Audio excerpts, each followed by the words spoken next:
साढ़े 10 साल पहलों बनी आम आदमी पार्टी नित दिन पंजाब और देश की सियासत विच नवें समीकरण खड़े कर रही है। ਸੁਭਾਵਿਕ तौर ਤੇ ਲੋਕਾਂ ਨੇ ਤੇ ਬਹੁਤ ਵੱਡਾ ਹੰਗਾਰਾ ਦਿੱਤਾ ਹੈ, ਇਹਦੇ 'ਚ ਕੋਈ ਦੋ ਰਾਏ ਨਹੀਂ ਔਰ ਸੈਲੀਬ੍ਰੇਸ਼ਨ ਬਣਦਾ ਵੀ ਹੈ। अरविंद केजरीवाल ਜਿਹੜੇ ਆਪ ਦੇ ਸੁਪਰੀਮੋ ਨੇ ਉਹ ਪੀਐਮ ਦਾ ਚਿਹਰਾ ਬਣ ਕੇ ਤੇ ਮੋਦੀ ਸਾਹਿਬ ਨੂੰ ਦੇਣਗੇ ਟੱਕਰ।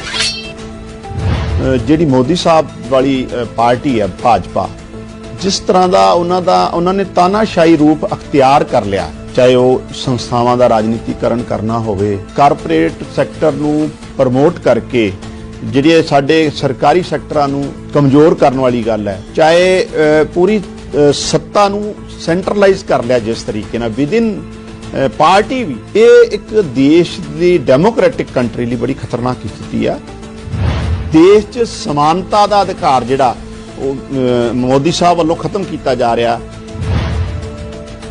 ਰਾਹੁਲ ਗਾਂਧੀ ਹੁਣਾਂ ਨੂੰ ਇੱਕ ਕੇਸ 'ਚ 2 ਸਾਲ ਦੀ ਕੈਦ ਹੋਣੀ, ਉਹਨਾਂ ਦੀ ਮੈਂਬਰਸ਼ਿਪ ਪਾਰਲੀਮੈਂਟ ਦੀ ਖਾਰਜ ਹੋਣੀ, ਲੱਗਦਾ ਨਹੀਂ ਮੈਦਾਨ ਖਾਲੀ ਹੋਣ ਤੇ। ਰਾਹੁਲ ਗਾਂਧੀ ਜੀ ਲਗਾਤਾਰ ਉਹਨਾਂ ਨੂੰ ਮੌਕੇ ਮਿਲੇ ਆ, ਲੇਕਿਨ ਉਹ ਆਪਣੇ ਆਪ ਨੂੰ ਸਾਬਿਤ ਨਹੀਂ ਕਰ ਦਾਨੀ ਵਾਲੇ ਮੁੱਦੇ ਤੇ ਜਿਸ ਤਰ੍ਹਾਂ ਰਾਜ ਸਭਾ 'ਚ ਘੇਰਿਆ ਇਸ ਵਾਰ ਦੇਸ਼ ਦੀ ਸਰਕਾਰ ਨੂੰ, ਕਾਂਗਰਸ ਦਿਖੀ ਨਹੀਂ।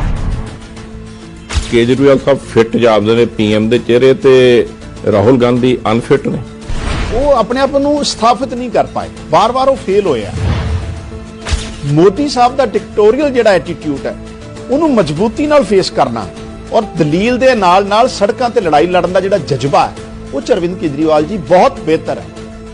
ਉਹਨਾਂ ਦਾ ਇੱਕ ਬੜਾ ਵਧੀਆ ਲੌਜੀਕ ਹੈ, ਜੇ ਮੈਂਬਰ ਪਾਰਲੀਮੈਂਟ ਨੂੰ ਬਿਜਲੀ ਫ੍ਰੀ ਮਿਲਦੀ ਹੈ, ਫੋਨ ਫ੍ਰੀ ਮਿਲ ਸਕਦਾ ਹੈ, 에ਅਰ ਟਰੈਵਲ, ਟ੍ਰੇਨ ਟਰੈਵਲ ਮਿਲਦਾ ਹੈ, ਤੇ ਆਮ ਬੰਦਾ ਕਿਉਂ ਨਹੀਂ ਮਿਲ ਸਕਦਾ। ਆਮ ਆਦਮੀ ਪਾਰਟੀ ਜਾਂ ਅਰਵਿੰਦ ਕੇਜਰੀਵਾਲ ਕੱਲੇ ਪੀਐਮ ਦਾ ਚਿਹਰਾ ਬਣ ਕੇ ਫਾਈਟ ਦੇਣਗੇ ਬੀਜੇਪੀ ਨੂੰ, ਮੋਦੀ ਸਾਹਿਬ ਨੂੰ, ਜਾਂ ਇੱਕ ਗੱਠਜੋੜ ਪਲੇਟਫਾਰਮ ਲਾ ਕੇ ਜਿਵੇਂ ਕਾਂਗਰਸ ਯਤਨ ਕਰ ਰਹੀ ਹੈ ਉਦਾਂ ਚੱਲੂਗਾ। ਗਠਬੰਧਨ ਜੇ ਹੁੰਦਾ, ਅਲਾਈਅੰਸ ਹੁੰਦਾ ਹੈ, ਉਹ ਲੀਡਰਸ਼ਿਪ ਨੇ ਲੈਣਾ ਹੈ। ਮਤਲਬ ਲੱਗਦਾ ਮੈਨੂੰ ਉਹ ਤੇ ਮੇਰਾ ਉੱਤੇ ਕੋਈ ਕਮੈਂਟ ਕਰਨਾ ਬਣਦਾ ਨਹੀਂ। ਅਰਵਿੰਦ ਕੇਜਰੀਵਾਲ ਜੀ ਜਸਟੀਫਾਈ ਤੇ ਕਰਦੇ ਆ ਪ੍ਰਾਈਮ ਮਿਨਿਸਟਰ ਮਟੀਰੀਅਲ ਵਾਸਤੇ ਆਪਣੇ ਆਪ ਨੂੰ, ਜੋ ਮੌਜੂਦਾ ਦੇਸ਼ ਦੀ ਰਾਜਨੀਤੀ ਦੇ ਸਮੀਕਰਨ ਹੈ ਪਲਸ ਜੋ ਕਾਰਗੁਜ਼ਾਰੀ ਹੈ ਉਹਦੇ ਚੋਂ ਕਾਫੀ ਹੱਦ ਤੱਕ ਬਾਕੀਆਂ ਨਾਲੋਂ ਅੱਗੇ ਦਿਖਦੇ ਆ। ਜੋ ਬੀਜੇਪੀ ਦਾ ਸੰਗਠਨ ਹੈ, ਬੀਜੇਪੀ ਵਿੱਚ ਜਿਹੜਾ ਡਿਸਪਲਿਨ ਹੈ, ਬੀਜੇਪੀ ਵਿੱਚ ਬੂਥ ਲੈਵਲ ਤੋਂ ਲੈ ਕੇ ਕੌਮੀ ਪੱਧਰ ਤੇ ਲੀਡਰਸ਼ਿਪ ਦੀ ਜਿਹੜੀ ਬਹੁਤ ਚੇਨ ਹੈ, ਬਹੁਤ ਸਟਰੋਂਗ ਹੈ, ਇਹਦਾ ਮੁਕਾਬਲਾ ਕਰਨ ਲਈ ਫਿਲਹਾਲ ਕਿਸੇ ਪਾਰਟੀ ਕੋਈ ਇੰਨਾ ਵੱਡਾ ਸੰਗਠਨ ਨਹੀਂ ਹੈ। ਨੋ ਡਾਊਟ ਪਾਰਲੀਮੈਂਟਰੀ ਬੋਰਡ ਸਾਰਾ ਕੁਝ ਹੈਗਾ, ਲੇਕਿਨ ਹੁਣ ਸੈਂਟਰਲਾਈਜ਼ ਹੋ ਗਿਆ ਹੈ, ਦੋ ਬੰਦਿਆਂ ਦੀ ਹੀ ਚੱਲਦੀ ਹੈ, ਇਹਦੇ 'ਚ ਕੋਈ ਦੋ ਰਾਏ ਨਹੀਂ। ਆਮ ਕਿਹਾ ਜਾਂਦਾ ਵੀ ਅਰਵਿੰਦ ਕੇਜਰੀਵਾਲ ਦੇ ਮਨੀਸ਼ ਸਿਸੋਦੀਆ ਜੀ ਸੱਜੀ ਬਾਂਹ ਨੇ। ਲੱਗਦਾ ਨਹੀਂ ਵੀ ਜਦੋਂ ਉਹ ਜੇਲ੍ਹ 'ਚ ਚਲ ਗਏ ਨੇ, ਉਹਨਾਂ ਦੇ ਕੇਸ ਦਰਜ ਹੋਏ, ਤੇ ਕੇਜਰੀਵਾਲ ਸਾਹਿਬ ਅੱਗੇ ਨਾਲੋਂ ਕੁਝ ਕਮਜ਼ੋਰ ਜਾਂ ਪੋਲੀਟੀਕਲੀ ਫੀਲ ਕਰਦੇ ਹੋਣਗੇ ਵੀ ਮੇਰੀ ਤਾਕਤ ਘਟੀ ਹੈ। ਅਰਵਿੰਦ ਕੇਜਰੀਵਾਲ ਜੀ ਦੇ ਵੱਧ ਰਹੇ ਕਾਫਲੇ ਨੂੰ ਰੋਕਣ ਦੀ ਕਿਤੇ ਨਾ ਕਿਤੇ ਭਾਜਪਾ ਵੱਲੋਂ ਸਾਜ਼ਿਸ਼। 10.5 ਸਾਲ ਪਹਿਲੋਂ ਬਣੀ ਆਮ ਆਦਮੀ ਪਾਰਟੀ ਨਿਤ ਦਿਨ ਪੰਜਾਬ ਔਰ ਦੇਸ਼ ਦੀ ਸਿਆਸਤ ਵਿੱਚ ਨਵੇਂ ਸਮੀਕਰਨ ਖੜੇ ਕਰ ਰਹੀ ਹੈ, ਔਰ ਹੁਣ ਇਲੈਕਸ਼ਨ ਕਮਿਸ਼ਨ ਨੇ ਆਮ ਆਦਮੀ ਪਾਰਟੀ ਨੂੰ ਕੌਮੀ ਪਾਰਟੀ ਦਾ ਦਰਜਾ ਦੇ ਦਿੱਤਾ, ਤੇ ਸੁਣਿਆ ਕਿਹਾ ਇਹ ਜਾਂਦਾ ਵੀ ਹੁਣ ਅਰਵਿੰਦ ਕੇਜਰੀਵਾਲ ਜਿਹੜੇ ਆਪ ਦੇ ਸੁਪਰੀਮੋ ਨੇ ਉਹ ਪੀਐਮ ਦਾ ਚਿਹਰਾ ਬਣ ਕੇ ਤੇ ਮੋਦੀ ਸਾਹਿਬ ਨੂੰ ਦੇਣਗੇ ਟੱਕਰ। ਇਹਦੇ ਤੇ ਗੱਲ ਕਰਾਂਗੇ। ਮੁੱਖ ਬੁਲਾਰੇ ਪਾਰਟੀ ਦੇ ਮਲਵਿੰਦਰ ਕੰਗ ਜੀ ਸਾਡੇ ਨਾਲ ਨੇ। ਕੰਗ ਸਾਹਿਬ, ਪਹਿਲੀ ਗੱਲ ਤੇ ਮੁਬਾਰਕਾਂ, ਕੌਮੀ ਪਾਰਟੀ ਦਾ ਰੁਤਬਾ ਮਿਲਿਆ, ਤੇ ਹੁਣ ਦਿੱਲੀ 'ਚ ਕਿੱਦਾਂ ਦਾ ਦ੍ਰਿਸ਼ ਸਿਰਜੋਗੇ? ਨਹੀਂ ਦੇਖੋ, ਨੋ ਡਾਊਟ ਬੜਾ ਖੁਸ਼ੀ ਦਾ ਮੁਕਾਮ ਹੈ ਪਾਰਟੀ ਲਈ, ਕਿਉਂਕਿ ਵਿਦਿਨ 10 ਈਅਰ 2 ਸੂਬਿਆਂ 'ਚ ਸਰਕਾਰ ਬਣਨੀ ਔਰ 10 ਰਾਜ ਸਭਾ ਦੇ ਮੈਂਬਰ ਪਾਰਲੀਮੈਂਟ ਬਣਨੇ, ਗੁਜਰਾਤ 'ਚ 6 MLA ਦੇ ਨਾਲ 14% ਦੇ ਕਰੀਬ ਵੋਟ ਮਿਲਣੀ, ਗੋਆ 'ਚ 2 MLA ਬਣੇ, 6% ਵੋਟ ਮਿਲੀ, ਤੇ ਸੁਭਾਵਿਕ ਤੌਰ ਤੇ ਲੋਕਾਂ ਨੇ ਤੇ ਬਹੁਤ ਵੱਡਾ ਹੰਗਾਰਾ ਦਿੱਤਾ ਹੈ, ਇਹਦੇ 'ਚ ਕੋਈ ਦੋ ਰਾਏ ਨਹੀਂ ਔਰ ਸੈਲੀਬ੍ਰੇਸ਼ਨ ਬਣਦਾ ਵੀ ਹੈ। ਲੇਕਿਨ ਮੈਨੂੰ ਲੱਗਦਾ ਇਹਦੇ ਨਾਲ ਜ਼ਿੰਮੇਵਾਰੀਆਂ ਵੀ ਵੱਧ ਗਈਆਂ। ਨੈਸ਼ਨਲ ਪ੍ਰੋਸਪੈਕਟਿਵ 'ਚ ਇਸ ਟਾਈਮ ਜਿਹੜੀ ਮੋਦੀ ਸਾਹਿਬ ਵਾਲੀ ਪਾਰਟੀ ਹੈ ਭਾਜਪਾ, ਜਿਸ ਤਰ੍ਹਾਂ ਦਾ ਉਹਨਾਂ ਨੇ ਤਾਨਾਸ਼ਾਹੀ ਰੂਪ ਅਖਤਿਆਰ ਕਰ ਲਿਆ, ਚਾਹੇ ਉਹ ਸੰਸਥਾਵਾਂ ਦਾ ਰਾਜਨੀਤੀਕਰਨ ਕਰਨਾ ਹੋਵੇ, ਚਾਹੇ ਕਾਰਪੋਰੇਟ ਸੈਕਟਰ ਨੂੰ ਪ੍ਰਮੋਟ ਕਰਕੇ ਜਿਹੜੇ ਸਾਡੇ ਸਰਕਾਰੀ ਸੈਕਟਰਾਂ ਨੂੰ ਕਮਜ਼ੋਰ ਕਰਨ ਵਾਲੀ ਗੱਲ ਹੈ, ਚਾਹੇ ਪੂਰੀ ਸੱਤਾ ਨੂੰ ਸੈਂਟਰਲਾਈਜ਼ ਕਰ ਲਿਆ ਜਿਸ ਤਰੀਕੇ ਨਾਲ ਵਿਦਿਨ ਪਾਰਟੀ ਵੀ, ਬੇਸ਼ੱਕ ਉਹਨਾਂ ਦੀ ਭਾਜਪਾ ਦੇ ਅੰਦਰ ਵੀ ਜਿਸ ਤਰੀਕੇ ਨਾਲ ਉਹਨਾਂ ਨੇ ਸੱਤਾ ਨੂੰ ਕੰਟਰੋਲ, ਇਹ ਇੱਕ ਦੇਸ਼ ਦੀ ਡੈਮੋਕ੍ਰੈਟਿਕ ਕੰਟਰੀ ਲਈ ਬੜੀ ਖਤਰਨਾਕ ਸਥਿਤੀ ਆ। ਸੋ ਮੈਨੂੰ ਲੱਗਦਾ ਵੀ ਆਮ ਆਦਮੀ ਪਾਰਟੀ ਦੀ ਜ਼ਿੰਮੇਵਾਰੀ ਹੁਣ ਬਹੁਤ ਵੱਧ ਗਈ ਆ। ਪਰ ਨਾਲ ਇਹ ਨਹੀਂ ਲੱਗਦਾ ਵੀ ਤੁਹਾਡੇ ਸੁਪਰੀਮੋ ਅਰਵਿੰਦ ਕੇਜਰੀਵਾਲ ਹੋਣਾ ਦਾ ਪ੍ਰਾਈਮ ਮਿਨਿਸਟਰ ਦਾ ਚਿਹਰਾ ਬਣਨ ਦਾ ਰਸਤਾ ਕਾਫੀ ਸਾਫ਼ ਹੋ ਗਿਆ? ਇੱਕ ਪਾਸੇ ਮਮਤਾ ਬੈਨਰਜੀ ਦੀ ਪਾਰਟੀ ਜਿਹੜੀ ਹੈ ਉਹ ਕੌਮੀ ਪਾਰਟੀ ਤੋਂ ਥੱਲੇ ਡਿੱਗਣੀ, ਦੂਸਰੇ ਪਾਸੇ ਰਾਹੁਲ ਗਾਂਧੀ ਹੋਣਾ ਨੂੰ ਇੱਕ ਕੇਸ 'ਚ 2 ਸਾਲ ਦੀ ਕੈਦ ਹੋਣੀ, ਉਹਨਾਂ ਦੀ ਮੈਂਬਰਸ਼ਿਪ ਪਾਰਲੀਮੈਂਟ ਦੀ ਖਾਰਜ ਹੋਣੀ। ਲੱਗਦਾ ਨਹੀਂ ਮੈਦਾਨ ਖਾਲੀ ਹੁਣ ਤੇ? ਮੈਂ ਕਹਿੰਦਾ ਵੀ ਮੈਦਾਨ ਖਾਲੀ ਵਾਲੀ ਗੱਲ ਨਹੀਂ ਗੀ। ਜਿਹੜੀ ਇੱਕ ਪ੍ਰਾਈਮ ਮਿਨਿਸਟਰ ਮਟੀਰੀਅਲ ਦਾ ਇੱਕ ਪੂਰਾ ਸ਼ਖਸੀਅਤ ਹੁੰਦੀ ਆ, ਪਰਸਨੈਲਿਟੀ, ਉਹਦੇ 'ਚ ਅੱਜ ਦੇ ਹਾਲਾਤਾਂ 'ਚ ਅਰਵਿੰਦ ਕੇਜਰੀਵਾਲ ਜੀ ਬਹੁਤ ਹੱਦ ਤੱਕ ਫਿੱਟ ਬੈਠਦੇ ਆ। ਮੈਂ ਮਤਲਬ ਇਸ ਕਰਕੇ ਨਹੀਂ ਕਹਿ ਰਿਹਾ ਸਾਡੀ ਪਾਰਟੀ ਦੇ ਸੁਪਰੀਮੋ ਆ, ਲੇਕਿਨ ਜਿਸ ਤਰੀਕੇ ਦਾ ਉਹਨਾਂ ਦਾ ਰਾਜਨੀਤਿਕ ਸੰਘਰਸ਼ ਹੈ ਔਰ ਸੱਤਾ 'ਚ ਆ ਕੇ ਉਹਨਾਂ ਦਾ ਡਿਲੀਵਰੀ ਹੈ, ਜੋ ਜਵਾਬਦੇਹੀ ਨਾਲ ਉਹਨਾਂ ਨੇ ਰਾਜਨੀਤੀ ਨੂੰ ਹੰਢਾਇਆ ਪਿਛਲੇ 10 ਸਾਲਾਂ 'ਚ, ਨਾਲ ਆਮ ਲੋਕਾਂ ਨੂੰ ਇੰਪਾਵਰ ਕੀਤਾ। ਦੇਖੋ ਨਾ ਤੁਸੀਂ, ਇਹੋ ਜਿਹੇ ਲੋਕ MLA ਬਣਾਏ ਉਹਨਾਂ ਨੇ, ਮੈਂਬਰ ਪਾਰਲੀਮੈਂਟ ਬਣਾਏ, ਮਿਨਿਸਟਰ ਬਣਾਏ, ਜਿਨ੍ਹਾਂ ਨੇ ਮੈਨੂੰ ਲੱਗਦਾ ਨਹੀਂ ਸੀ ਕਦੀ ਮੈਂਬਰ ਪੰਚਾਇਤ ਵੀ ਬਣਨਾ ਵੀ ਉਹਨਾਂ 'ਚੋਂ ਮੈਜੋਰਿਟੀ ਆਫ ਪੀਪਲ ਜਿਹੜੇ ਆ ਸੋਚਿਆ ਨਹੀਂ ਸੀ।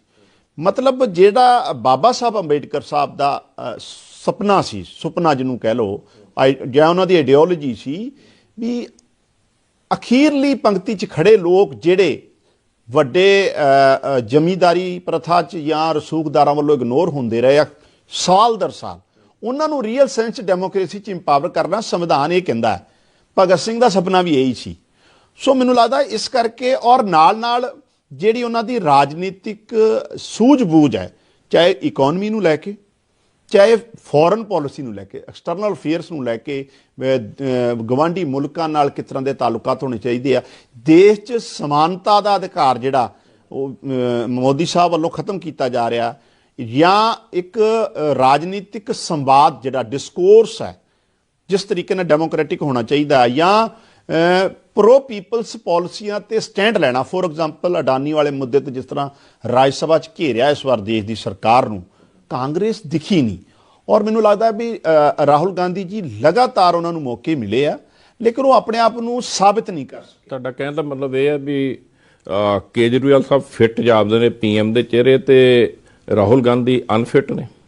ਦੇਖੋ, ਰਾਹੁਲ ਗਾਂਧੀ ਜੀ ਨੂੰ ਲੰਬਾ ਸਮਾਂ ਮਿਲਿਆ ਆ ਬਤੌਰ ਇੱਕ ਬਹੁਤ ਵੱਡੀ ਪਾਰਟੀ ਦੀ ਅਗਵਾਈ ਕਰਨ ਦਾ, ਬਤੌਰ ਮੈਂਬਰ ਪਾਰਲੀਮੈਂਟ ਵੀ, ਬਤੌਰ ਪਾਰਟੀ ਪ੍ਰਧਾਨ ਵੀ, ਲੇਕਿਨ ਉਹ ਆਪਣੇ ਆਪ ਨੂੰ ਸਥਾਪਿਤ ਨਹੀਂ ਕਰ ਪਾਏ। ਵਾਰ-ਵਾਰ ਉਹ ਫੇਲ ਹੋਏ ਆ। ਦਿੱਲੀ ਜਿੱਥੇ ਸੰਵਾਦ 'ਚ ਫੇਲ ਹੋਏ ਆ, ਉੱਥੇ ਕਿਤੇ ਨਾ ਕਿਤੇ ਜਿਹੜਾ ਰਾਜਨੀਤਿਕ ਸੂਝ-ਬੂਝ ਹੁੰਦੀ ਆ ਉਹਦੇ 'ਚ ਵੀ ਕਿਤੇ ਨਾ ਕਿਤੇ ਉਹ ਪਿਛੜੇ ਆ। ਇਹ 'ਚ ਮਤਲਬ ਮੈਨੂੰ ਕੋਈ ਕਹਿਣ 'ਚ ਗੁਰੇਜ਼ ਨਹੀਂ ਆ। ਮੈਨੂੰ ਲੱਗਦਾ ਵੀ ਅਰਵਿੰਦ ਕੇਜਰੀਵਾਲ ਜੀ ਦਾ ਜਿਹੜਾ ਅਕੈਡਮਿਕ ਬੈਕਗਰਾਊਂਡ ਹੈ, ਜਿਹੜਾ ਉਹਨਾਂ ਦਾ ਸੰਘਰਸ਼ 'ਚੋਂ ਨਿਕਲ ਕੇ ਰਾਜਨੀਤੀ 'ਚ, ਦੇਖੋ ਉਹ ਸਿਲਵਰ ਸਪੂਨ ਵਾਲਾ ਰਾਹੁਲ ਗਾਂਧੀ ਜੀ ਦਾ ਕੈਰੀਅਰ ਹੈ, ਕਿਉਂਕਿ ਨਹਿਰੂ ਜੀ ਦਾ ਪਰਿਵਾਰ ਇੱਕ ਉਹਨਾਂ ਦੀ ਡਾਇਨੈਸਟੀ ਆ। ਸੁਭਾਵਿਕ ਤੌਰ ਤੇ ਸੰਘਰਸ਼ 'ਚੋਂ ਨਿਕਲੇ ਬੰਦਿਆਂ ਦਾ ਨਜ਼ਰੀਆ ਹੀ ਅਲੱਗ ਹੁੰਦਾ ਹੈ, ਔਰ ਮੈਨੂੰ ਲੱਗਦਾ ਇਹੋ ਜਿਹੇ ਲੋਕ ਜ਼ਿਆਦਾ ਦੇਸ਼ ਦੀ ਰਾਜਨੀਤੀ ਵਾਸਤੇ ਫਿੱਟ ਹੈ। ਔਰ ਮੋਦੀ ਸਾਹਿਬ ਦਾ ਡਿਕਟੋਰੀਅਲ ਜਿਹੜਾ ਐਟੀਟਿਊਡ ਹੈ ਉਹਨੂੰ ਮਜ਼ਬੂਤੀ ਨਾਲ ਫੇਸ ਕਰਨਾ, ਔਰ ਦਲੀਲ ਦੇ ਨਾਲ ਸੜਕਾਂ ਤੇ ਲੜਾਈ ਲੜਨ ਦਾ ਜਿਹੜਾ ਜਜ਼ਬਾ ਹੈ, ਉਹ 'ਚ ਅਰਵਿੰਦ ਕੇਜਰੀਵਾਲ ਜੀ ਬਹੁਤ ਬਿਹਤਰ ਹੈ। ਕੰਗ ਸਾਹਿਬ, ਕੱਲ੍ਹ ਹੀ ਕਾਂਗਰਸ ਨੇ ਇੱਕ ਗੱਠਜੋੜ ਲਈ ਮੀਟਿੰਗ ਸੱਦੀ, ਜਿਹਦੇ ਵਿੱਚ ਮਮਤਾ ਬੈਨਰਜੀ, ਜਿਹਦੇ ਵਿੱਚ ਨਿਤੀਸ਼ ਕੁਮਾਰ, ਜਿਹਦੇ ਵਿੱਚ ਲਾਲੂ ਦੀ ਪਾਰਟੀ ਦੇ ਜਿਹੜੇ ਉਹਨਾਂ ਦੇ ਪੁੱਤਰ ਸੀ, ਉਹ ਉੱਥੇ ਆਏ। ਤੁਹਾਨੂੰ ਲੱਗਦਾ ਵੀ ਇਕੱਲੇ ਅਰਵਿੰਦ ਕੇਜਰੀਵਾਲ ਜਾਂ ਆਮ ਆਦਮੀ ਪਾਰਟੀ ਜਾਂ ਇਕੱਲੀ ਕਾਂਗਰਸ ਜਿਹੜੀ ਹੈ ਅੱਜ ਦੇ ਸਮੇਂ 'ਚ ਨਰਿੰਦਰ ਮੋਦੀ ਜਾਂ ਭਾਰਤੀ ਜਨਤਾ ਪਾਰਟੀ ਦਾ 2024 'ਚ ਟਾਕਰਾ ਕਰਨ ਦੇ ਸਮਰੱਥ ਹੈ? ਮੈਂ ਦੱਸਦਾ ਨਾ ਜੀ, ਦੇਖੋ ਇੱਕ ਗੱਲ ਤੇ ਬੜੀ ਸਪਸ਼ਟ ਹੈ ਕਿ ਆਪੋਜੀਸ਼ਨ ਨੂੰ ਇਕੱਠੇ ਹੋਣ ਦੀ ਜ਼ਰੂਰਤ ਹੈ। ਜੇ ਤੁਸੀਂ ਅੱਜ ਵੀ ਇਕੱਠੇ ਨਹੀਂ ਹੋਏ ਤੇ ਸੁਭਾਵਿਕ ਤੌਰ ਤੇ ਆ ਫਿਰ ਭਾਜਪਾ ਨੇ ਇਸ ਮੁਲਕ ਨੂੰ ਸੰਵਿਧਾਨਿਕ ਤੌਰ ਤੇ ਤਾਨਾਸ਼ਾਹੀ ਵੱਲ ਵਧਾ ਦੇਣਾ। ਇੱਕ ਤੇ ਇਹ ਦੇਸ਼ ਦੀ ਜ਼ਰੂਰਤ ਹੈ, ਦੂਜਾ ਅਰਵਿੰਦ ਕੇਜਰੀਵਾਲ ਜੀ ਨੇ ਜਿਹੜੀ ਰਾਜਨੀਤੀ ਸੈੱਟ ਕੀਤੀ ਆ, ਮਤਲਬ ਜਿਹੜੇ ਏਜੰਡਿਆਂ ਤੇ ਸੈੱਟ ਲਿਆ ਕੇ ਖੜੀ ਕਰਤੀ ਆ, ਮਤਲਬ ਜਿਸ ਤਰ੍ਹਾਂ ਉਹਨਾਂ ਨੇ ਨੌਜਵਾਨਾਂ ਦੀ ਪੜ੍ਹਾਈ ਨੂੰ, ਸਕੂਲ ਐਜੂਕੇਸ਼ਨ ਨੂੰ ਲੈ ਕੇ, ਸਿਹਤ ਸੁਵਿਧਾਵਾਂ ਨੂੰ ਲੈ ਕੇ, ਆਮ ਲੋਕਾਂ ਨੂੰ, ਫੋਰ ਐਗਜ਼ਾਮਪਲ ਮੈਂ ਛੋਟਾ ਜਿਹਾ ਉਦਾਹਰਨ ਦਿੰਦਾ, ਜੇ ਉਹਨਾਂ ਦਾ ਇੱਕ ਬੜਾ ਵਧੀਆ ਲੌਜਿਕ ਹੈ, ਜੇ ਮੈਂਬਰ ਪਾਰਲੀਮੈਂਟ ਨੂੰ ਬਿਜਲੀ ਫ੍ਰੀ ਮਿਲਦੀ ਹੈ, ਫੋਨ ਫ੍ਰੀ ਮਿਲ ਸਕਦਾ, ਏਅਰ ਟਰੈਵਲ, ਟ੍ਰੇਨ ਟਰੈਵਲ ਮਿਲਦਾ, ਤੇ ਆਮ ਬੰਦਾ ਕਿਉਂ ਨਹੀਂ ਮਿਲ ਸਕਦਾ? ਜੇ ਇੱਕ ਪਾਸੇ ਆਮ ਬੰਦਾ ਇੱਕ ਪੈਨਸ਼ਨ ਲੈ ਰਿਹਾ ਤੇ ਮੈਂਬਰ ਪਾਰਲੀਮੈਂਟ ਜਾਂ ਲੈਜਿਸਲੇਟਿਵ ਦੇ ਜਿਹੜੇ ਮੈਂਬਰ, ਸਰ ਕਹਿਣ ਨੂੰ ਤੇ ਸਾਰੇ ਸਿਆਸੀ ਲੀਡਰ ਇਦਾਂ ਦੀਆਂ ਗੱਲਾਂ ਕਰਦੇ ਹੋ। ਮੈਂ ਉਹੀ ਉਰਤੇ ਆ ਰਿਹਾ ਸੀ, ਮਤਲਬ ਅੱਜ ਰੀਅਲ ਸੈਂਸ 'ਚ ਲੋਕਾਂ ਨੂੰ ਇਹ ਡਿਲੀਵਰੀ ਕਰਨ ਦਾ ਟਾਈਮ ਹੈ, ਤੇ ਅਰਵਿੰਦ ਕੇਜਰੀਵਾਲ ਜੀ ਨੇ ਕਰਕੇ ਦਿਖਾਤਾ। ਇੱਕ ਹੁੰਦਾ ਹੈ ਨਾ ਵੀ ਇੱਕ ਏਜੰਡੇ 'ਚ ਕਾਗਜ਼ ਤੇ, ਕਾਂਗਰਸ ਕਈ ਸਾਲਾਂ ਤੋਂ ਪਾ ਰਹੀ ਹੈ ਆਪਣੇ ਏਜੰਡੇ ਤੇ, ਐਂ ਕਰਾਂਗੇ। 1970 'ਚ 71 'ਚ ਇੰਦਰਾ ਗਾਂਧੀ ਜੀ ਕਹਿੰਦੇ ਸੀ ਵੀ ਕਾਂਗਰਸ का हाथ गरीब के साथ, ਤੇ 2019 'ਚ ਵੀ ਰਾਹੁਲ ਗਾਂਧੀ ਸਾਹਿਬ ਦਾ ਇਹੀ ਸਲੋਗਨ ਸੀ। ਸੋ ਮਤਲਬ ਲਗਾਤਾਰ ਸੱਤਾ ਇਹਨਾਂ ਕੋਲ ਰਹੀ ਆ। ਮੇਰਾ ਕਹਿਣ ਤੋਂ ਭਾਵ ਹੈ ਵੀ ਅਰਵਿੰਦ ਕੇਜਰੀਵਾਲ ਜੀ ਨੇ ਬਹੁਤ ਛੋਟੇ ਟਾਈਮ 'ਚ ਡਿਲੀਵਰੀ ਸਿਸਟਮ ਕਰਕੇ ਦਿਖਾਇਆ, ਔਰ ਨਾਲ ਇੱਕ ਜਿਹੜਾ ਪੋਲੀਟੀਕਲ ਡਿਸਕੋਰਸ ਉਹਨਾਂ ਨੇ ਦਿੱਤਾ, ਉਹਦੇ ਕਰਕੇ ਦੇਖੋ ਨਾ ਤੁਸੀਂ, ਮਹਾਰਾਸ਼ਟਰ 'ਚ ਸ਼ਿਵ ਸੈਨਾ ਦੇ ਚੀਫ ਉਹਨਾਂ ਨੂੰ ਬੁਲਾ ਰਹੇ ਆ, ਤਾਮਿਲਨਾਡੂ ਦੇ ਸਟਾਲਿਨ ਸਾਹਿਬ ਨੇ ਉਹਨਾਂ ਨਾਲ ਗੱਲ ਕੀਤੀ, ਮਮਤਾ ਬਨਰਜੀ ਲਗਾਤਾਰ ਉਹਨਾਂ ਦੇ ਸੰਪਰਕ 'ਚ ਹੈ, ਈਵਨ ਨਿਤਿਸ਼ ਕੁਮਾਰ ਜੀ ਜਿਸ ਤਰ੍ਹਾਂ ਪਿਛਲੇ ਦਿਨਾਂ 'ਚ ਆਏ, ਔਰ ਮਤਲਬ ਜਿਹੜੀਆਂ ਪੋਲੀਟੀਕਲ ਲੀਡਰਸ਼ਿਪ ਹੈ ਦੇਸ਼ ਦੀ, ਮੈਂ ਇੱਕ ਸੂਬੇ ਦੀ ਨਹੀਂ ਕਹਿ ਰਿਹਾ, ਬੜੀ ਮੈਚੁਰ ਲੀਡਰਸ਼ਿਪ ਜਿਹੜੀ, ਜੇ ਉਹਨਾਂ ਨੂੰ ਲੱਗਦਾ ਅਰਵਿੰਦ ਕੇਜਰੀਵਾਲ ਜੀ ਨੇ ਕੁਝ, ਤਾਂ ਹੀ ਮੈਨੂੰ ਲੱਗਦਾ ਇਹ ਇਸ ਤਰੀਕੇ ਨਾਲ ਆਪਸ ਤਾਲਮੇਲ ਵੱਧ ਰਿਹਾ। ਮਟੀਰੀਅਲ ਸਟੱਫ ਦੇ ਰੂਪ 'ਚ, ਚੁਣੌਤੀ ਦੇਣ ਦੇ ਰੂਪ 'ਚ ਮੈਨੂੰ ਲੱਗਦਾ ਹੈ ਵੀ ਉਹ ਬਹੁਤ ਜ਼ਿਆਦਾ ਹੱਦ ਤੱਕ ਸક્ષਮ ਹੈ। ਕੰਗ ਸਰ, ਸਵਾਲ ਵੱਡਾ ਹੈ ਕਿਉਂਕਿ ਇੱਕ ਕੌਮੀ ਪੱਧਰ 'ਤੇ ਤੁਹਾਡੀ ਲੀਡਰਸ਼ਿਪ ਜਵਾਬ ਦੇ ਸਕਦੀ, ਪਰ ਕਿਉਂਕਿ ਤੁਸੀਂ ਵੱਡੇ ਪੱਧਰ 'ਤੇ ਪਾਰਟੀ 'ਚ ਵਿਚਰਦੇ ਜੇ, ਤੁਹਾਡੇ ਮੁਤਾਬਕ 2024 'ਚ ਆਮ ਆਦਮੀ ਪਾਰਟੀ ਜਾਂ ਅਰਵਿੰਦ ਕੇਜਰੀਵਾਲ ਇਕੱਲੇ ਪੀਐਮ ਦਾ ਚਿਹਰਾ ਬਣ ਕੇ ਫਾਈਟ ਦੇਣਗੇ ਬੀਜੇਪੀ ਨੂੰ, ਮੋਦੀ ਸਾਹਿਬ ਨੂੰ, ਜਾਂ ਗੱਠਜੋੜ ਦੀ ਇੱਕ ਗੱਠਜੋੜ ਪਲੇਟਫਾਰਮ ਲਾ ਕੇ ਜਿਵੇਂ ਕਾਂਗਰਸ ਯਤਨ ਕਰ ਰਹੀ ਹੈ ਉਦਾਂ ਚੱਲੂਗਾ? ਨਹੀਂ, ਦੇਖੋ ਮੈਂ ਤੇ ਜਿਹੜਾ ਇੱਕ ਪਰਸਨੈਲਿਟੀ ਦੀ ਗੱਲ ਕੀਤੀ, ਦੇਸ਼ ਦੀ ਅਗਵਾਈ, ਉਹ 'ਚ ਮੈਂ ਤੁਹਾਨੂੰ ਐਕਸਪਲੇਨ ਕੀਤਾ ਵੀ ਅਰਵਿੰਦ ਕੇਜਰੀਵਾਲ ਜੀ ਬਤੌਰ ਮੁੱਖ ਮੰਤਰੀ, ਬਤੌਰ ਆਮ ਆਦਮੀ ਪਾਰਟੀ ਦੇ ਲੀਡਰ, ਉਹਨਾਂ ਦਾ ਕੀ ਮਤਲਬ ਪੂਰਾ ਇੱਕ ਆਚਰਣ ਰਿਹਾ ਹੈ। ਡੈਫੀਨੇਟਲੀ ਆਪੋਜੀਸ਼ਨ ਨੂੰ ਇਕੱਠੇ ਤੇ ਹੋਣਾ ਪੈਣਾ ਹੈ, ਸਮੂਹਿਕ ਪ੍ਰਯਾਸ ਨਾਲ ਹੀ 24 'ਚ ਮਜ਼ਬੂਤੀ ਨਾਲ ਲੜਿਆ ਜਾ ਸਕਦਾ। ਤੁਹਾਡਾ ਮਤਲਬ ਵੀ ਕੇਜਰੀਵਾਲ ਸਾਹਿਬ ਨੂੰ ਪੀਐਮ ਦਾ ਚਿਹਰਾ ਬਣਾ ਕੇ ਤੇ ਗੱਠਜੋੜ ਬਣੂਗਾ ਤਾਂ ਹੀ ਗੱਲ ਬਣੂਗੀ? ਅਰਵਿੰਦ ਕੇਜਰੀਵਾਲ ਜੀ ਜਸਟੀਫਾਈ ਤੇ ਕਰਦੇ ਆ ਪ੍ਰਾਈਮ ਮਿਨਿਸਟਰ ਮਟੀਰੀਅਲ ਵਾਸਤੇ ਆਪਣੇ ਆਪ ਨੂੰ, ਜੋ ਮੌਜੂਦਾ ਦੇਸ਼ ਦੀ ਰਾਜਨੀਤੀ ਦੇ ਸਮੀਕਰਨ ਹੈ ਪਲਸ ਜੋ ਕਾਰਗੁਜ਼ਾਰੀ ਹੈ, ਉਹਦੇ 'ਚੋਂ ਕਾਫੀ ਹੱਦ ਤੱਕ ਬਾਕੀਆਂ ਨਾਲੋਂ ਅੱਗੇ ਦਿਖਦੇ ਆ। ਇਸ ਕਰਕੇ ਮੈਨੂੰ ਲੱਗਦਾ ਹੈ ਵੀ ਜ਼ਰੂਰਤ ਵੀ ਆ। ਫੈਸਲਾ ਅਲਟੀਮੇਟਲੀ ਪਾਰਟੀ, ਸਾਡੀ ਲੀਡਰਸ਼ਿਪ ਨੇ ਜਾਂ ਗਠਬੰਧਨ ਜੇ ਹੁੰਦਾ, ਅਲਾਇੰਸ ਹੁੰਦਾ ਹੈ, ਉਹ ਲੀਡਰਸ਼ਿਪ ਨੇ ਲੈਣਾ ਹੈ। ਮਤਲਬ ਲੱਗਦਾ ਮੈਨੂੰ ਉਹ ਤੇ ਮੇਰਾ ਉਹ 'ਤੇ ਕੋਈ ਕਮੈਂਟ ਕਰਨਾ ਬਣਦਾ ਨਹੀਂ, ਲੇਕਿਨ ਉਹਨਾਂ ਦੀ ਜਿਹੜੀ ਸ਼ਖਸੀਅਤ ਹੈ, ਉਹਨਾਂ ਦੀ ਜਿਹੜੀ ਕਾਬਲੀਅਤ ਹੈ, ਉਹਨਾਂ ਦਾ ਜਿਹੜਾ ਆਚਰਣ ਹੈ, ਉਹ ਡੈਫੀਨੇਟਲੀ ਪ੍ਰਾਈਮ ਮਿਨਿਸਟਰ ਕੈਂਡੀਡੇਟ ਵਾਲਾ ਪੂਰਾ ਉਹ 'ਚ ਫਿੱਟ ਬੈਠਦਾ। ਕੰਗ ਸਾਹਿਬ, ਤੁਸੀਂ ਚੜ੍ਹਦੀ ਉਮਰ ਤੋਂ ਹੀ ਸਿਆਸਤ ਕਹਿ ਲਈਏ, ਸਟੂਡੈਂਟ ਮੂਵਮੈਂਟ 'ਚ ਐਕਟਿਵ ਰਹੇ ਜੇ, ਪੰਜਾਬ ਯੂਨੀਵਰਸਿਟੀ 'ਚ ਅੱਜ ਵੀ ਤੁਹਾਡਾ ਨਾਂ ਗੂੰਜਦਾ। ਉਸ ਤੋਂ ਬਾਅਦ ਤੁਸੀਂ ਭਾਰਤੀ ਜਨਤਾ ਪਾਰਟੀ 'ਚ ਬੜੇ ਵੱਡੇ ਅਹੁਦਿਆਂ 'ਤੇ ਰਹੇ ਜੇ, ਪੰਜਾਬ ਦੇ ਜਿਹੜੇ ਮੁੱਖ ਲੀਡਰਸ਼ਿਪ ਉਹ 'ਚ ਤੁਸੀਂ ਸ਼ਾਮਲ ਸੀ, ਪੰਜਾਬ ਦੀਆਂ ਵੱਡੀਆਂ ਮੀਟਿੰਗਾਂ, ਕੌਮੀ ਪੱਧਰ ਦੀਆਂ ਮੀਟਿੰਗਾਂ 'ਚ ਤੁਸੀਂ ਸ਼ਾਮਲ ਹੁੰਦੇ ਰਹੇ ਜੇ। ਇੱਕ ਗੱਲ ਤਾਂ ਮੰਨਣੀ ਪਊਗੀ ਨਾ ਵੀ ਜੋ ਬੀਜੇਪੀ ਦਾ ਸੰਗਠਨ ਹੈ, ਬੀਜੇਪੀ ਵਿੱਚ ਜਿਹੜਾ ਡਿਸਪਲਿਨ ਹੈ, ਬੀਜੇਪੀ ਵਿੱਚ ਬੂਥ ਲੈਵਲ ਤੋਂ ਲੈ ਕੇ ਕੌਮੀ ਪੱਧਰ 'ਤੇ ਲੀਡਰਸ਼ਿਪ ਦੀ ਜਿਹੜੀ ਬਹੁਤ ਚੇਨ ਹੈ, ਬਹੁਤ ਸਟਰੋਂਗ ਆ, ਇਹਦਾ ਮੁਕਾਬਲਾ ਕਰਨ ਲਈ ਫਿਲਹਾਲ ਕਿਸੇ ਪਾਰਟੀ ਕੋਈ ਇੰਨਾ ਵੱਡਾ ਸੰਗਠਨ ਨਹੀਂ ਗਾ। ਨਹੀਂ, ਮੋਦੀ ਸਾਹਿਬ ਨੇ BJP the party with difference ਵਾਲਾ ਜਿਹੜਾ ਕਲਚਰ ਸੀ ਉਹਨੂੰ ਬਦਲਤਾ। ਨੋ ਡਾਊਟ, ਮੈਂ ਇਸ ਗੱਲ 'ਚ ਕੋਈ ਦੋ ਰਾਏ ਨਹੀਂ ਆ। ਬਹੁਤ ਹੀ ਉਹਨਾਂ ਦਾ ਇੰਟਰਨਲ ਜਿਹੜਾ ਪਾਰਟੀ ਸਿਸਟਮ ਸੀ ਬਹੁਤ ਮਜ਼ਬੂਤ ਸੀਗਾ, ਲੇਕਿਨ ਮੋਦੀ ਸਾਹਿਬ ਨੇ 2019 'ਚ ਖਾਸ ਕਰ ਉਹਨੂੰ ਵੀ ਸੈਂਟਰਲਾਈਜ਼ ਕੀਤਾ, ਪ੍ਰਭਾਵਿਤ ਕਰ ਲਿਆ, ਬਹੁਤ ਹੱਦ ਤੱਕ ਕਰ ਲਿਆ। ਹੁਣ ਫੈਸਲੇ ਲੈਣ ਦਾ ਇੱਕ ਡੈਮੋਕ੍ਰੈਟਿਕ ਸੈਟਅਪ ਨਹੀਂ, ਨੋ ਡਾਊਟ ਪਾਰਲੀਮੈਂਟਰੀ ਬੋਰਡ ਸਾਰਾ ਕੁਝ ਹੈਗਾ, ਲੇਕਿਨ ਹੁਣ ਸੈਂਟਰਲਾਈਜ਼ ਹੋ ਗਿਆ ਹੈ, ਦੋ ਬੰਦਿਆਂ ਦੀ ਹੀ ਚੱਲਦੀ ਹੈ, ਇਹਦੇ 'ਚ ਕੋਈ ਦੋ ਰਾਏ ਨਹੀਂ ਹੈ। ਹਾਂ, ਇਹ ਤੁਹਾਡੀ ਗੱਲ ਤੋਂ ਮੈਂ ਸਹਿਮਤ ਹਾਂ ਕਿ ਜਿਹੜਾ ਆਰਗੇਨਾਈਜੇਸ਼ਨ ਸਟਰਕਚਰ ਹੈ ਉਹਨਾਂ ਦਾ ਜਾਂ ਕੰਮ ਕਰਨ ਦਾ ਤਰੀਕਾ ਹੈ ਡੈਫੀਨੇਟਲੀ ਬਹੁਤ ਬਿਹਤਰ ਹੈ।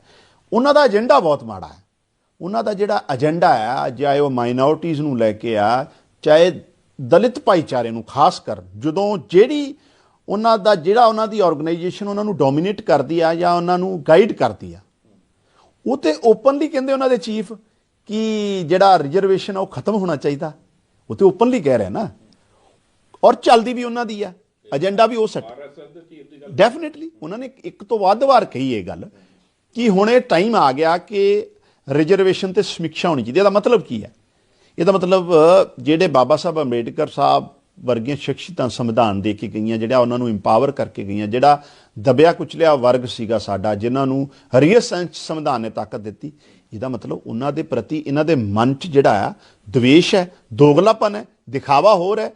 ਔਰ ਮਾਈਨੋਰਟੀ ਨੂੰ ਲੈ ਕੇ ਓਪਨਲੀ ਕਾਂਸਰ ਚਲੋ ਅੱਜ ਆਪਣੀ ਗੱਲ ਦਾ ਮੁੱਦਾ ਨਹੀਂ ਸੀ, ਤੁਸੀਂ ਗੱਲ ਕੀਤੀ ਰਿਜ਼ਰਵੇਸ਼ਨ ਦੀ। ਕੀ ਇੱਕ IAS ਅਫਸਰ ਦਲਿਤ ਭਾਈਚਾਰੇ ਦਾ, IPS ਅਫਸਰ, ਇੱਕ ਵੱਡਾ ਉਦਯੋਗਪਤੀ, ਇੱਕ ਕਰੋੜਾਂ ਦਾ ਮਾਲਕ ਜਿਹੜਾ ਦਲਿਤ ਭਾਈਚਾਰੇ ਦਾ ਜਿਹੜੀ ਸ਼ਖਸੀਅਤ ਹੈ, ਉਹਨੂੰ ਅੱਜ ਦੇ ਯੁੱਗ 'ਚ ਰਿਜ਼ਰਵੇਸ਼ਨ ਮਿਲਣੀ ਜਾਇਜ਼ ਹੈ? ਉਹਦੇ ਤੇ ਆਲਰੇਡੀ ਮਾਣਯੋਗ ਸੁਪਰੀਮ ਕੋਰਟ ਨੇ ਕਈ ਤਰ੍ਹਾਂ ਦੀ ਕਮੈਂਟ ਕੀਤੇ ਆ। ਉਹ ਆਲਰੇਡੀ ਮੈਨੂੰ ਲੱਗਦਾ ਮੈਟਰ ਵੀ ਆਨਰੇਬਲ ਸੁਪਰੀਮ ਕੋਰਟ 'ਚ ਹੈਗਾ ਆ। ਉਹ ਇੱਕ ਅਲੱਗ ਵਿਸ਼ਾ ਹੈ, ਕ੍ਰੀਮੀ ਲੇਅਰ ਵਾਲਾ। ਕ੍ਰੀਮੀ ਲੇਅਰ ਦੀ ਗੱਲ ਕਰ, ਡੈਫੀਨੇਟਲੀ ਉਹ ਅਲੱਗ ਵਿਸ਼ਾ ਹੈ, ਲੇਕਿਨ ਸਮੂਹਿਕ ਤੌਰ ਤੇ ਰਿਜ਼ਰਵੇਸ਼ਨ ਨੂੰ ਖਤਮ ਕਰਨਾ, ਔਰ ਇਹ ਤੇ ਇਹਨਾਂ ਦੀ ਰਣਨੀਤੀ ਦਾ ਹਿੱਸਾ ਆ। ਜਿਹੜੀ ਭਾਜਪਾ ਨੂੰ ਗਾਈਡ ਕਰਨ ਵਾਲੀ ਫੋਰਸ ਹੈ RSS, ਉਹਨਾਂ ਦਾ ਜਿਹੜਾ ਏਜੰਡਾ ਆ ਉਹਦੇ 'ਚ ਬਹੁਤ ਸਾਲਾਂ ਤੋਂ ਮੈਂਸ਼ਨ ਹੈ। ਇਹਨਾਂ ਦੇ ਜਿੰਨੇ ਵੀ ਹੈੱਡ ਆਫ ਰਹੇ ਆ ਇਹਨਾਂ ਦੀ ਆਰਗੇਨਾਈਜੇਸ਼ਨ ਤੇ, ਉਹਨਾਂ ਦੇ ਸਟੇਟਮੈਂਟਾਂ ਓਪਨ ਪਈਆਂ ਆ ਮੀਡੀਆ 'ਚ। ਔਰ ਇਹਨਾਂ ਦਾ ਪੂਰਾ ਜਿਹੜਾ ਕੰਮ ਕਰਨ ਦਾ ਤਰੀਕਾ ਆ ਮਾਈਨੋਰਟੀਜ਼ ਨੂੰ ਲੈ ਕੇ, ਦਲਿਤ ਭਾਈਚਾਰੇ ਨੂੰ ਲੈ ਕੇ, ਤਾਂ ਬਹੁਤ ਖਤਰਨਾਕ ਹੈ। ਜਿਹੜਾ ਇਸ ਦੇਸ਼ ਦੀ ਅਨੇਕਤਾ 'ਚ ਏਕਤਾ ਜਿਹੜੀ ਆ, ਜਿਹੜਾ ਫੁੱਲਾਂ ਦੇ ਗੁਲਦਸਤਾ ਹੈ, ਉਹਨੂੰ ਵੀ ਖਤਮ ਕਰਨ ਵਾਲੀ ਹੈ। ਇੱਕ ਦੇਸ਼, ਇੱਕ ਭਾਸ਼ਾ, ਇੱਕ ਦੇਸ਼, ਇੱਕ ਸੰਵਿਧਾਨ, ਇੱਕ ਦੇਸ਼, ਇੱਕ ਧਰਮ। ਇਹ ਤੇ ਖਤਰਨਾਕ ਗੱਲ ਹੈ। ਦੇਸ਼ ਜਿਹੜਾ ਆ ਇਹ ਤੇ ਬਹੁ ਕੌਮੀ ਮੁਲਕ ਹੈ ਸਾਡਾ, ਬਹੁਤ ਸਾਰੀਆਂ ਭਾਸ਼ਾਵਾਂ, ਬਹੁਤ ਸਾਰੇ ਧਰਮ ਹੈ, ਇੱਕ ਦੂਜੇ ਦਾ ਸਤਿਕਾਰ ਕਰਦੇ ਆ। ਸੋ ਇਸ ਪੁਆਇੰਟ ਆਫ ਵਿਊ ਨਾਲ ਇਹ ਜਥੇਬੰਦੀ ਦੇਸ਼ ਲਈ ਔਰ ਦੇਸ਼ ਦੇ ਸੰਵਿਧਾਨ ਲਈ, ਲੋਕਸ਼ਾਹੀ ਲਈ ਬਹੁਤ ਖਤਰਨਾਕ। ਇੱਕ ਤੁਸੀਂ ਤੁਹਾਡੀ ਪਾਰਟੀ ਦਿੱਲੀ ਲੈਵਲ ਤੇ ਵੀ, ਪੰਜਾਬ ਲੈਵਲ ਤੇ ਵੀ ਐਲੀਗੇਸ਼ਨ ਲਾਉਂਦੀ ਹੈ, ਜਿਵੇਂ ਮਨੀਸ਼ ਸਿਸੋਦੀਆ ਹੋਣਾ ਨੂੰ ED ਵੱਲੋਂ ਜਾਂ CBI ਵੱਲੋਂ ਕੁਝ ਕੇਸਾਂ 'ਚ ਅੰਦਰ ਜੇਲ੍ਹ 'ਚ ਬੰਦ ਕੀਤਾ। ਇਹ ਵੀ ਕਿਤੇ ਸੰਕੇਤ ਮਿਲਦੇ ਵੀ ਹੁਣ ਅਗਲਾ ਟਾਰਗੇਟ ਤੁਹਾਡੇ ਸੁਪਰੀਮੋ ਕੇਜਰੀਵਾਲ ਹੋ ਸਕਦੇ ਨੇ। ਕੀ ਤੁਸੀਂ ਇਹਨੂੰ ਇਸ ਢੰਗ ਨਾਲ ਕਹਿੰਦੇ ਜੇ ਵੀ ਕੇਜਰੀਵਾਲ ਸਾਹਿਬ ਜਿਹੜੇ ਉੱਭਰ ਕੇ ਬਹੁਤ ਕੌਮੀ ਸਿਆਸਤ ਜਾ ਰਹੇ ਆ, ਉਹਨਾਂ ਦਾ ਰਸਤਾ ਰੋਕਣ ਲਈ ਇਹ ਕੀਤਾ ਜਾ ਰਿਹਾ ਸਾਰਾ ਕੁਝ? ਡੈਫੀਨੇਟਲੀ ਇਹ ਤੇ ਸਾਫ਼ ਹੋ ਗਿਆ ਨਾ। ਹੁਣ ਮਨੀਸ਼ ਸਿਸੋਦੀਆ ਜੀ ਨੂੰ ਕਾਹਦੇ ਲਈ ਲੋਕ ਯਾਦ ਕਰਦੇ ਆ? ਅੱਛੇ ਸਕੂਲ ਬਣਾਏ ਉਹਨਾਂ ਨੇ, ਗਰੀਬ ਰਿਕਸ਼ੇ ਵਾਲੇ, ਰੇੜੀਆਂ ਵਾਲੇ, ਸਬਜ਼ੀਆਂ ਵਾਲਿਆਂ ਦੇ ਬੱਚੇ IIT 'ਚ ਗਏ, UPSC 'ਚ ਵੀ ਗਏ, ਜੱਜ ਵੀ ਬਣੇ। ਇਹ ਤੇ ਐਗਜ਼ਾਮਪਲ ਹੈ। ਸਰਕਾਰੀ ਸਕੂਲਾਂ ਨੂੰ ਦੀ ਨੁਹਾਰ ਬਦਲ ਕੇ ਪ੍ਰਾਈਵੇਟ ਸਕੂਲਾਂ 'ਚੋਂ ਸਰਕਾਰੀ ਸਕੂਲਾਂ 'ਚ ਇਨਰੋਲਮੈਂਟ ਵਧੀ। ਉਹਦੇ ਨਾਲ ਇੱਕ ਆਮ ਪਰਿਵਾਰਾਂ ਦੇ ਇਕਨੋਮਿਕ ਜਿਹੜਾ ਉਹਨਾਂ ਦਾ ਢਾਂਚਾ ਆਇਆ, ਖਰਚਾ ਆਇਆ, ਉਹ 'ਤੇ ਬਹੁਤ ਵੱਡਾ ਅਸਰ ਪਿਆ, ਉਹਨਾਂ ਨੂੰ ਫਾਇਦਾ ਹੋਇਆ। ਸੋ ਇੱਕ ਐਜੂਕੇਸ਼ਨ ਦਾ ਪੂਰਾ ਸਿਸਟਮ, ਟੀਚਰ ਟ੍ਰੇਨਿੰਗ ਪ੍ਰੋਗਰਾਮ ਦੇ ਕੇ ਉਹਨਾਂ ਨੇ ਇੱਕ ਬਹੁਤ ਨਵੀਂ ਪਹਿਲ ਸ਼ੁਰੂ ਕੀਤੀ ਸੀ। ਆਉਣ ਵਾਲੀ ਜਨਰੇਸ਼ਨ ਨੂੰ ਐਜੂਕੇਟ ਵੀ ਕਰਨਾ ਤੇ ਇੰਪਾਵਰ ਵੀ ਕਰਨਾ।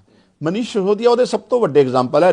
ਔਰ ਇਹਦੇ 'ਚ ਕੋਈ ਦੋ ਰਾਏ ਨਹੀਂ ਹੈ ਕਿ ਪਿਛਲੇ ਕਈ ਸਾਲਾਂ ਤੱਕ ਝਾਤੀ ਮਾਰੀ ਹੈ ਤੇ ਐਜੂਕੇਸ਼ਨ ਦੇ ਸੈਕਟਰ ਮਨੀਸ਼ ਸਿਸੋਦੀਆ ਜੀ ਨੇ ਬਹੁਤ ਘੱਟ ਸਮੇਂ 'ਚ ਮਾਈਲਸਟੋਨ ਕੰਮ ਕੀਤੇ ਆ। ਔਰ ਇਹ ਭਾਜਪਾ ਨੂੰ ਅਰਵਿੰਦ ਕੇਜਰੀਵਾਲ ਜੀ ਖਤਰਾ ਦਿਖਣ ਲੱਗੇ ਤੇ ਸੁਭਾਵਿਕ ਤੌਰ ਤੇ ਉਹਨਾਂ ਨੇ ਤਾਨਾਬਾਨਾ ਰਚਿਆ। ਔਰ ਇਹ ਪੋਲੀਟੀਕਲ ਵੈਂਡੇਟਾ ਹੈ ਦੋਨਾਂ ਲੀਡਰਾਂ ਨੂੰ ਅੰਦਰ ਕਰਨ ਦਾ ਜਾਂ ਬਾਕੀ ਵੀ ਲੀਡਰਾਂ ਨੂੰ ਅੰਦਰ ਕਰਨ ਦਾ। ਇਹ ਪੂਰੀ ਤਰ੍ਹਾਂ ਇਹ ਸਿਆਸਤ ਹੈ। ਅਰਵਿੰਦ ਕੇਜਰੀਵਾਲ ਜੀ ਦੇ ਵੱਧ ਰਹੇ ਕਾਫਲੇ ਨੂੰ ਰੋਕਣ ਦੀ ਕਿਤੇ ਨਾ ਕਿਤੇ ਭਾਜਪਾ ਵੱਲੋਂ ਸਾਜ਼ਿਸ਼ ਰਚੀ ਜਾ ਰਹੀ। ਆਮ ਕਿਹਾ ਜਾਂਦਾ ਵੀ ਅਰਵਿੰਦ ਕੇਜਰੀਵਾਲ ਦੇ ਮਨੀਸ਼ ਸਿਸੋਦੀਆ ਜੀ ਸੱਜੀ ਬਾਂਹ ਨੇ।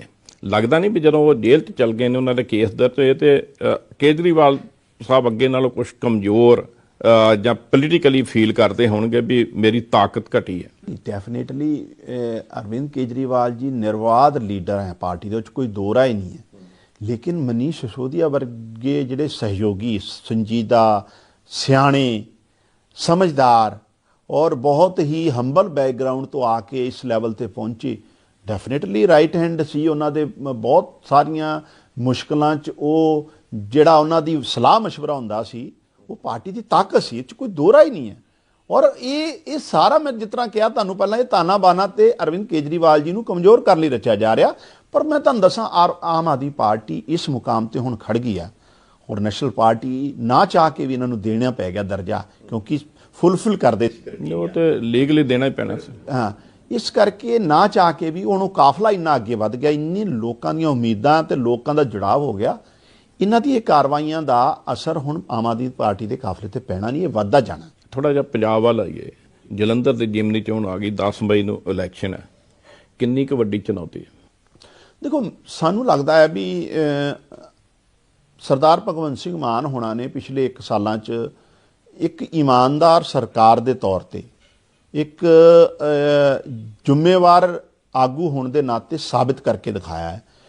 अज तुसी चाहे उन्हों की कैबिनेट नूं लै लो, चाहे पूरा अमला तमला, किसी ते उंगल नहीं कोई उठा सकता। जिहड़ा एक आम कल्चर बन गया सी पंजाब की राजनीति च कि सत्ता च आके ते लुट सुट करने वाली, डेफिनेटली जिथे कोई उंगल उठी है तो पार्टी ने एग्जाम्पलरी और ते एक्शन लिया, ये सैट करके विखाया। और जलंधर की जिस गल है, एक तो गवर्नेंस रिफॉर्म नूं भ्रष्टाचार ते जिहड़ी ढाल जिस तरह रोक लगी आ, नौकरियां देने की परंपरा शुरू हुई, किसानी नूं लैके मान साहब ने बहुत डीपली फैसले लिया। चाहे वह पैसटीसाइड ते चैक रखना होवे, कॉटन के बीज की गल कीती होवे, किसानों नूं इंसेंटिव देने की गल होवे, गदौरियां होण तो पहलां किसानां दे खात्यां 'च पैसा पहुंचाउण की गल कणक खराबे दी, ये बहुत वड्डी पहली बार है। और कोई पूरा अमाउंट गया है, कच्चे घर जे किसी का ढह गया तो 1,20,000 रुपए के चैक वंडे जा चुके हैं। और विदिन 20 डेज ये बहुत वड्डे फैसले आ। और बिजली फ्री करना, सो मैनूं लगदा जिहड़े काम मान साहब ने कीते आ, और एक MLA की पेंशन बंद करके, मतलब एक MLA कई पेंशन बंद करके, एक MLA की पेंशन लागू करके, सरकारी जमीनों नूं छुड़ा के तमाम वो उपराले किए जिहदे सरकार की आर्थिकता कंसेप्ट ही हाँ जी वो पटरी ते आ रही है। ट्रांसपोर्ट माफिया ते ठल पई, रेत माफिया ते ठल पई। जलंधर के लोग ये सारिया चीज़ों को लैके आम आदमी पार्टी के कैंडीडेट ते मोहर लाउणगे और सानू जित मिलूगी। कंग साहब तुसीं किन्नियां अपनियां प्राप्तियां जां जो पंजाब लई कीता दस्सिया, जे इन्ना कुछ पंजाब के लोगों नूं दे दित्ता सी ते फिर विरोधी धिर बहुत वड्डा सवाल खड़ा करता है भी तुहाडे कोल लखां हज़ारां वलंटीयर ने, तुहानूं एक भी नहीं मिलिया अपनी पार्टी विचों हीरा जिहड़ा उत्थे इलैक्शन लई खड़ा करदा। अखीर तुहानूं एक कांग्रेसी सुशील टिंकू के मोढियां ते खड़ के इलैक्शन लड़नी पई। देखो जितों तक दूजिया पार्टियां चों लैके आने वाली गल है, ये असीं कल भी कहंदे सी भी जिहड़े चंगे लोग है जुड़ना चाहुंदे पार्टी नाल जुड़न, अज भी कहने। और सुशील रिंकू नूं जिद्दन ज्वाइन कराया उदन भी अरविंद जी ने और मान साहब ने गल कही है।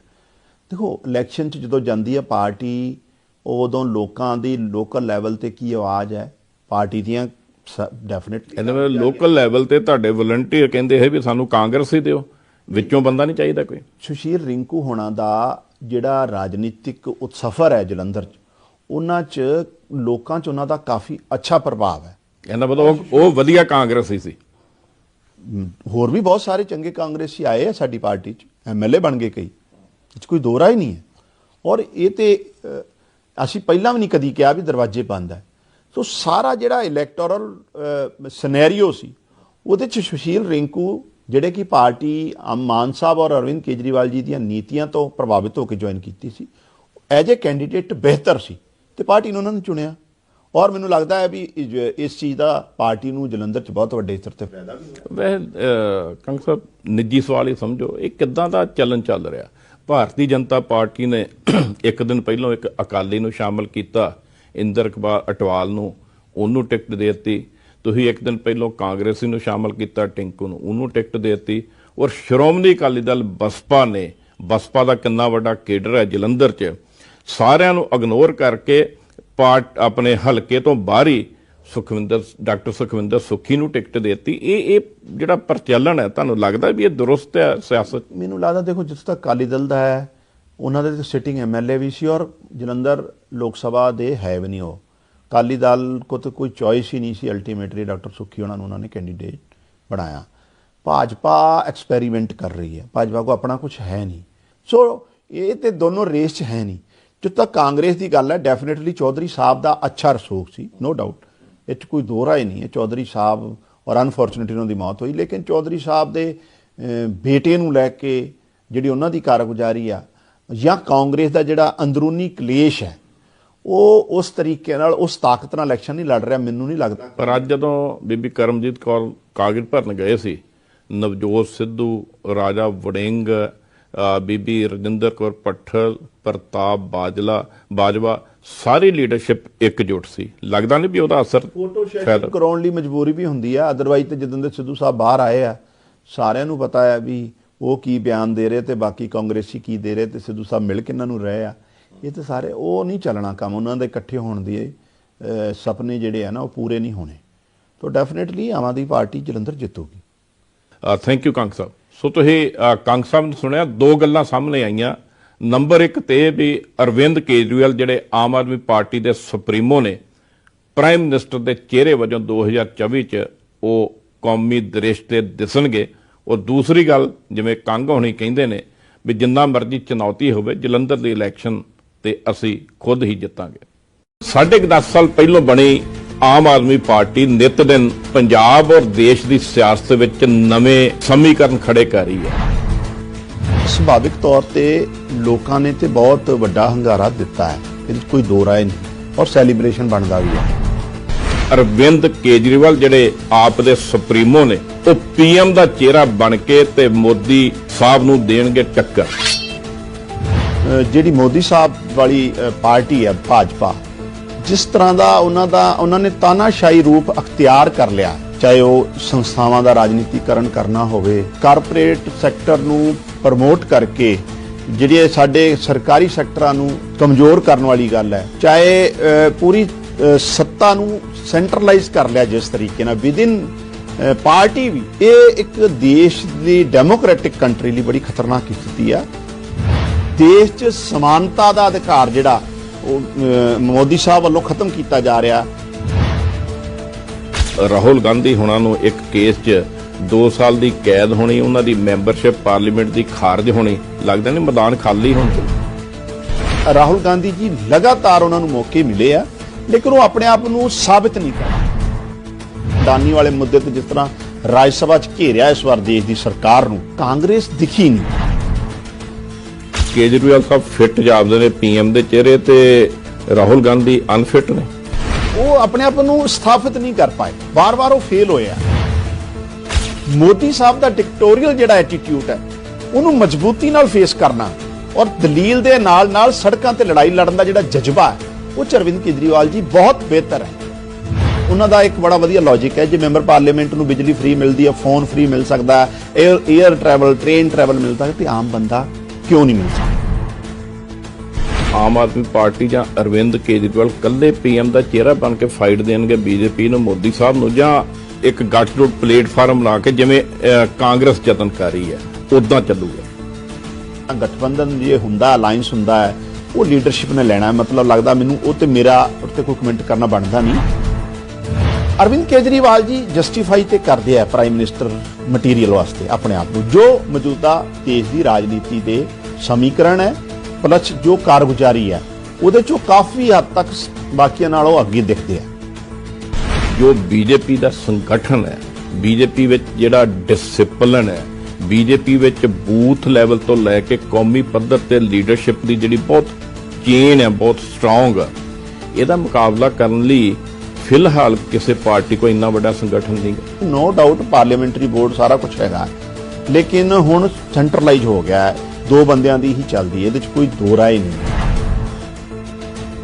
ਆਮ ਕਿਹਾ ਜਾਂਦਾ ਵੀ ਅਰਵਿੰਦ ਕੇਜਰੀਵਾਲ ਦੇ ਮਨੀਸ਼ ਸਿਸੋਦੀਆ ਜੀ ਸੱਜੀ ਬਾਂਹ ਨੇ।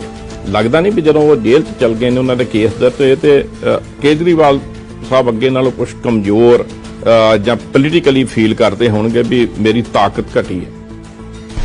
ਅਰਵਿੰਦ ਕੇਜਰੀਵਾਲ ਜੀ ਦੇ ਵੱਧ ਰਹੇ ਕਾਫਲੇ ਨੂੰ ਰੋਕਣ ਦੀ ਕਿਤੇ ਨਾ ਕਿਤੇ ਭਾਜਪਾ ਵੱਲੋਂ ਸੱਜ।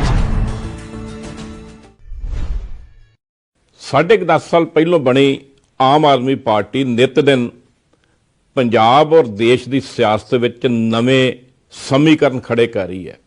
ਔਰ ਹੁਣ ਇਲੈਕਸ਼ਨ ਕਮਿਸ਼ਨ ਨੇ ਆਮ ਆਦਮੀ ਪਾਰਟੀ ਨੂੰ ਕੌਮੀ ਪਾਰਟੀ ਦਾ ਦਰਜਾ ਦੇ ਦਿੱਤਾ, ਤੇ ਸੁਣਿਆ ਕਿਹਾ ਇਹ ਜਾਂਦਾ ਵੀ ਹੁਣ ਅਰਵਿੰਦ ਕੇਜਰੀਵਾਲ ਜਿਹੜੇ ਆਪ ਦੇ ਸੁਪਰੀਮੋ ਨੇ, ਉਹ ਪੀਐਮ ਦਾ ਚਿਹਰਾ ਬਣ ਕੇ ਤੇ ਮੋਦੀ ਸਾਹਿਬ ਨੂੰ ਦੇਣਗੇ ਟੱਕਰ। ਇਹਦੇ ਤੇ ਗੱਲ ਕਰਾਂਗੇ। ਮੁੱਖ ਬੁਲਾਰੇ ਪਾਰਟੀ ਦੇ ਮਲਵਿੰਦਰ ਕੰਗ ਜੀ ਸਾਡੇ ਨਾਲ ਨੇ। ਕੰਗ ਸਾਹਿਬ, ਪਹਿਲੀ ਗੱਲ ਤੇ ਮੁਬਾਰਕਾਂ, ਕੌਮੀ ਪਾਰਟੀ ਦਾ ਰੁਤਬਾ ਮਿਲਿਆ ਤੇ ਹੁਣ ਦਿੱਲੀ 'ਚ ਕਿੱਦਾਂ ਦਾ ਦ੍ਰਿਸ਼ ਸਿਰਜੋਗੇ? ਨਹੀਂ ਦੇਖੋ, ਨੋ ਡਾਊਟ ਬੜਾ ਖੁਸ਼ੀ ਦਾ ਮੁਕਾਮ ਹੈ ਪਾਰਟੀ ਲਈ, ਕਿਉਂਕਿ ਵਿਦਿਨ 10 ਈਅਰ 2 ਸੂਬਿਆਂ 'ਚ ਸਰਕਾਰ ਬਣਨੀ ਔਰ 10 ਰਾਜ ਸਭਾ ਦੇ ਮੈਂਬਰ ਪਾਰਲੀਮੈਂਟ ਬਣਨੇ, ਗੁਜਰਾਤ 'ਚ 6 MLA ਦੇ ਨਾਲ 14% ਦੇ ਕਰੀਬ ਵੋਟ ਮਿਲਣੀ, ਗੋਆ 'ਚ ਦੋ MLA ਬਣੇ, 6% ਵੋਟ ਮਿਲੀ, ਤੇ ਸੁਭਾਵਿਕ ਤੌਰ ਤੇ ਲੋਕਾਂ ਨੇ ਤੇ ਬਹੁਤ ਵੱਡਾ ਹੰਗਾਰਾ ਦਿੱਤਾ ਹੈ, ਇਹਦੇ 'ਚ ਕੋਈ ਦੋ ਰਾਏ ਨਹੀਂ, ਔਰ ਸੈਲੀਬ੍ਰੇਸ਼ਨ ਬਣਦਾ ਵੀ ਹੈ। ਲੇਕਿਨ ਮੈਨੂੰ ਲੱਗਦਾ ਇਹਦੇ ਨਾਲ ਜ਼ਿੰਮੇਵਾਰੀਆਂ ਵੀ ਵੱਧ ਗਈਆਂ। ਨੈਸ਼ਨਲ ਪ੍ਰੋਸਪੈਕਟਿਵ 'ਚ ਇਸ ਟਾਈਮ ਜਿਹੜੀ ਮੋਦੀ ਸਾਹਿਬ ਵਾਲੀ ਪਾਰਟੀ ਹੈ ਭਾਜਪਾ, ਜਿਸ ਤਰ੍ਹਾਂ ਦਾ ਉਹਨਾਂ ਨੇ ਤਾਨਾਸ਼ਾਹੀ ਰੂਪ ਅਖਤਿਆਰ ਕਰ ਲਿਆ, ਚਾਹੇ ਉਹ ਸੰਸਥਾਵਾਂ ਦਾ ਰਾਜਨੀਤੀਕਰਨ ਕਰਨਾ ਹੋਵੇ, ਚਾਹੇ ਕਾਰਪੋਰੇਟ ਸੈਕਟਰ ਨੂੰ ਪ੍ਰਮੋਟ ਕਰਕੇ ਜਿਹੜੇ ਸਾਡੇ ਸਰਕਾਰੀ ਸੈਕਟਰਾਂ ਨੂੰ ਕਮਜ਼ੋਰ ਕਰਨ ਵਾਲੀ ਗੱਲ ਹੈ, ਚਾਹੇ ਪੂਰੀ